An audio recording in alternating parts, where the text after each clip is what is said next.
talking about toddlers and dirty diapers and whatever, managing that while on a boat. Oh, and the people who came out of the woodwork to tell me what a terrible parent I was, and all these different things. But that really caught me by surprise. I was like, oh, I guess I must have pushed a button in lots of people's worlds.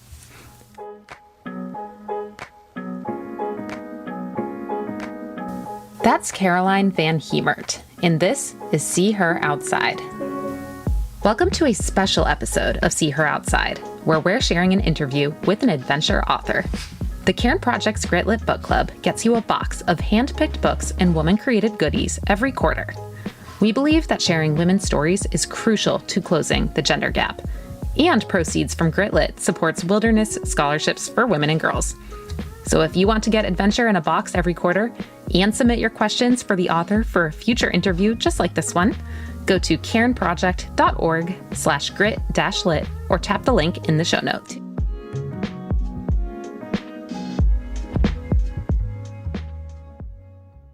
Today, we are chatting with Caroline Van Hemert, the author of The Sun is a Compass, a 4,000-mile journey into the Alaskan wilds.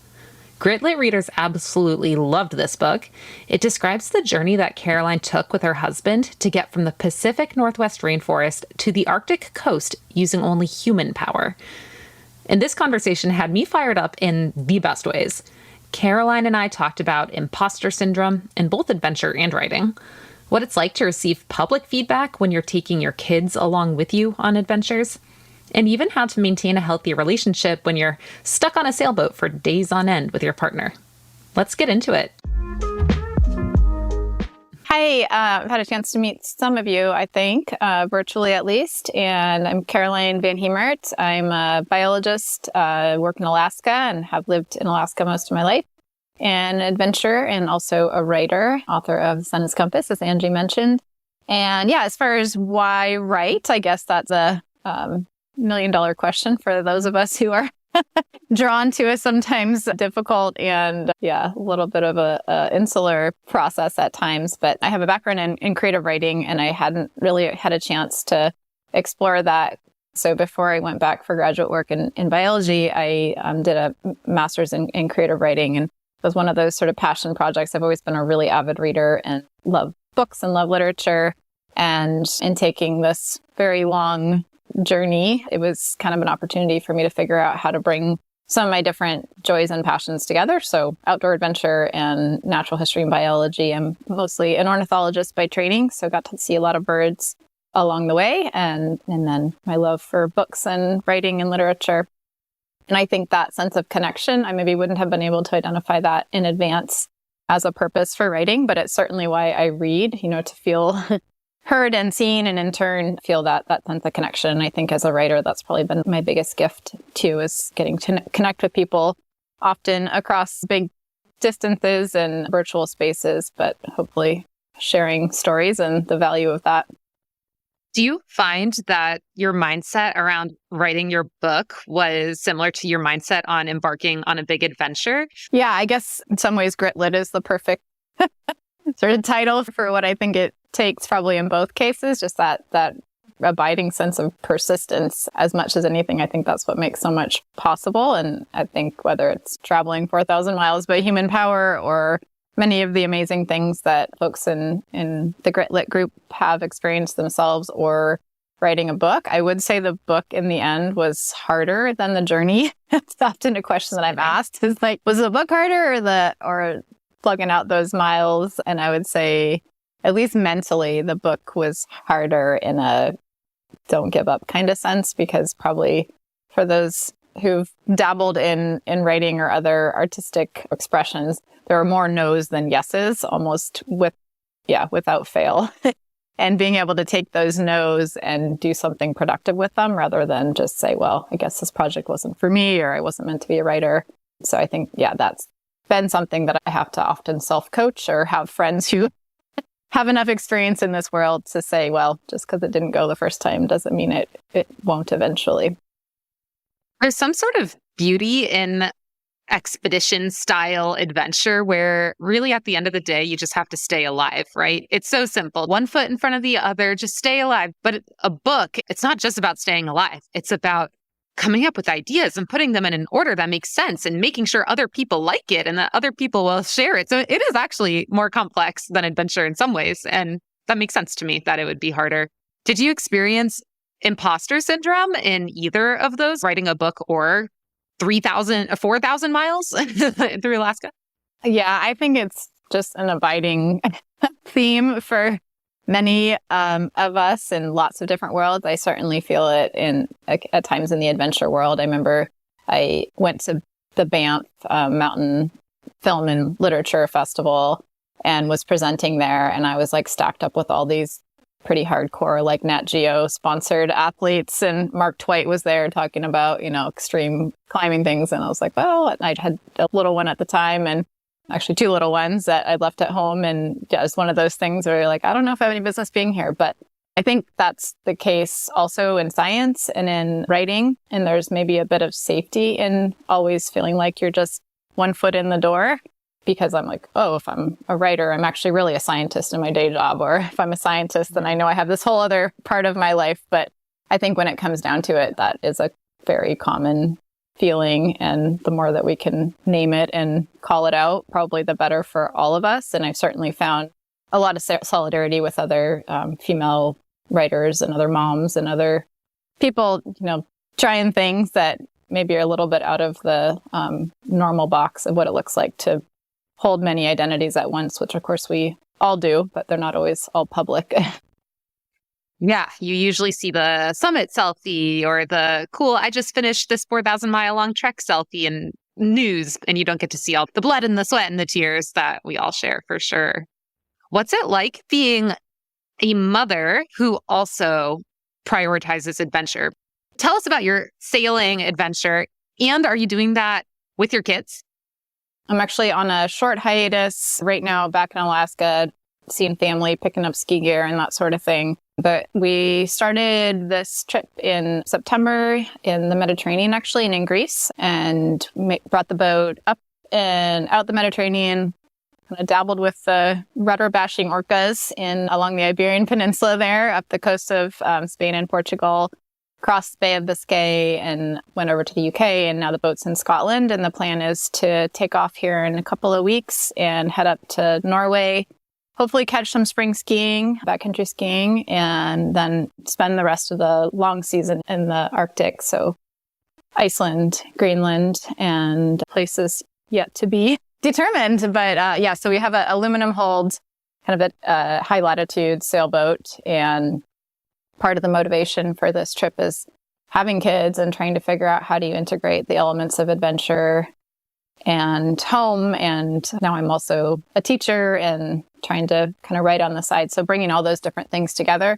We have 2 kids who are 7 and 9. So they're getting to be more and more capable in their own right. But of course, they're still kids. So yeah, that's what we're doing. We'll be hopefully sailing among icebergs and lots of wildlife and seeing spring migration happening, which I'm really excited about.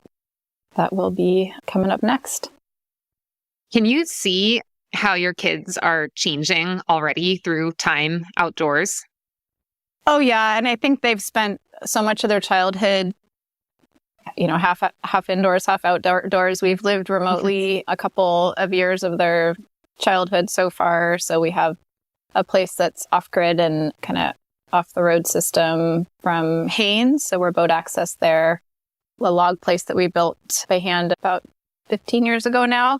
And we spent a couple of years out there with them. They've sailed a fair bit, came up the Inside Passage from Washington up to Southeast Alaska, and then, spent some time on boats. So it's not unfamiliar to them, but just to see their eyes wide open, I certainly have doubts. There's an interesting separate conversation, but the domestic labor of adventuring with the family, I think, is not trivial. And some of those division of labor pieces come out in small spaces as well. But at times I've had questions about, is this worth it? Is this what we want to be doing as a family? But seeing the kids and how they're getting a chance to take up so much of the natural world, and that whole idea of being bored, or I don't know, it's just not a thing. When you're out in the world, I guess that sense of being present seems to me like an incredible gift for all of us. And as much as we can cultivate that for ourselves and for kids, I think it really opens up that way of being in the world and allows a different kind of learning.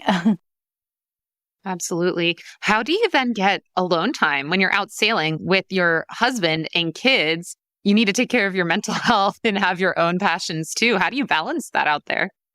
Yeah, sometimes it's something as simple as night watch. When we're sailing these longer passages, somebody's always got to be awake and on watch. And so sometimes those periods where everyone else is asleep, it's good thinking time, but sometimes they're not relaxing at all. And the only thinking is, how do I keep all the parts moving and everybody where they need to be and safe and not heeled over too far and all that good stuff. But there's some of that. I think that's a challenge. And that's something that as we move forward, we're constantly negotiating. How do you find that? I mean, I won't even say balance because I think that's kind of a misnomer, but how do you find that juggle so that the rewards, more or less make all the sacrifices or the hard work worth it? And so for me, really having that space carved out for reading and for writing is so essential. I'm taking leave from my research work, doing biology work during this time, but I'm trying to incorporate writing into my day-to-day life. And sometimes that's a bigger challenge than there's exercise. And so getting creative, I think, with small spaces. And that means, figuring out how to do a workout in a boat cockpit or, just carving out that little bit of mental space. And headphones, I think, are a good thing. I don't feel like I utilize them enough, but it's my goal to do more of that moving forward. But I think it's a constant negotiation, at least in my experience. But we do a lot of land-based time too. So that's really how I like to be on a boat is you have passages or you're making your way, but then ideally getting time to jump onto land and go exploring. And because the kids are getting bigger, hopefully we'll do some backcountry skiing with them. They're able to make their way up and down a slope now and some of that kind of stuff. So obviously scaled down, so it's fun for everybody, but just getting out there. Do you mind sharing about your marriage? Clearly it was built on adventure, right? If you went 4,000 miles together, you're sailing together. Do you have any tips for those of us who want to live an adventurous life with a partner? And I'm sure you're butting heads at times and you disagree about a piece of gear versus the best route versus do we even want to do this adventure? What do we do? Tell us your secrets. Well, I wish I had all the secrets. I don't, and I won't pretend to. But I think, just learning that communication is so central to everything. Even somebody you've been with for a very long time, maybe you take for granted that person can read your mind or vice versa. And at times there is that sort of mind meld, and other times there really isn't. And so I think identifying what your own needs are and maybe being explicit about, hey, this is what would really help me in this situation. And vice versa, what is it that Pat, my husband, what does he need at a given time? And they may be wildly different, but I think just being able to communicate about that. And as much as possible, offering that little bit of alone time, even if the other person doesn't necessarily think they need it or doesn't ask for it. Okay, we all benefit from a little bit of mental space. And I think for us, that ability to be active is so critical. So, you maybe can't, it's not as easy as you are, at home where you can just say, okay, go out for a run or go out for a ski. But whatever that might look like in different settings is okay. Take the space or the time that is going to help get back into a better rhythm as a group. For me too, that communication with other people, sometimes adventure and being on a boat can be really isolating. And I'm learning that keeping up those channels of communication, whether it's just a quick text or social media messenger, things that I don't normally do as much of, but when you're remote and obviously sometimes communication just isn't possible, but when it is, just those quick little reaching out to for me, it's especially girlfriends and having check-ins, I think is a good way to find that perspective when maybe the only people you talk to are related to you or married to you. Obviously, it's important to foster those relationships in your life of people you actually know. But as an author, you're putting so much of your story out there to strangers, to the world. And I have to say, I'm weirdly fascinated by customer reviews and comments on things. So I looked at your reviews on your book because I was curious what other people were thinking of your adventure. And there was one where it was I love this book. It was great, but there was one little detail that I just never saw her mention again. And maybe I missed it. So 3 stars. And I was like, are you kidding me? Why is it that people can just throw out 3 stars when they're saying everything was great except that there's a missing comma or something? I'm curious as an author, And as somebody who's clearly very intentional about the way you're living and juggling all of these different things, how do you deal with those random strangers that have some sort of judgment on you that you don't even know? Yeah, I guess if that was the overwhelming feedback I had gotten and I didn't have so many amazing and wonderful connections and people reaching out to me and some of these magical, I'm trying to think of these moments of serendipity. Like one example is a woman who is this incredible researcher in her own right. I won't name her name just for privacy, but essentially has won the equivalent of the Nobel Prize in sort of agriculture and economics. And that we had this shared connection with a person who had a really big influence on our lives. And I never would have met her had she not read the book and recognized this person who I'd mentioned in my kind of early adulthood. And so there's just so many of these little moments of connection that I think somebody commenting on, oh, hey, I didn't think you did this right or whatever. It's much easier to have it sort of roll off my back. I think if it was, some big New York Times reviewer, I won't say that I'm immune to criticism that maybe somebody thinks, oh, it's just this sappy story about your personal trials or whatever. But in general, that's not the feedback I've gotten. I know that there's certainly some experiences the authors have where the commentary can be pretty devastating and really personally hurtful. And I would say I haven't had a whole lot of that. And the one exception was I wrote a piece for New York Times, actually was my first kind of big article in a mainstream outlet like that on sailing the Inside Passage with kids. And I had no idea how inflammatory parenting is. I thought, I wrote this nice little story about my kids and these experiences we had coming up a body of water that I have all these other connections to and have done various kinds of trips on. And I just think it's a magical place. I'm talking about toddlers and dirty diapers and whatever, managing that while on a boat.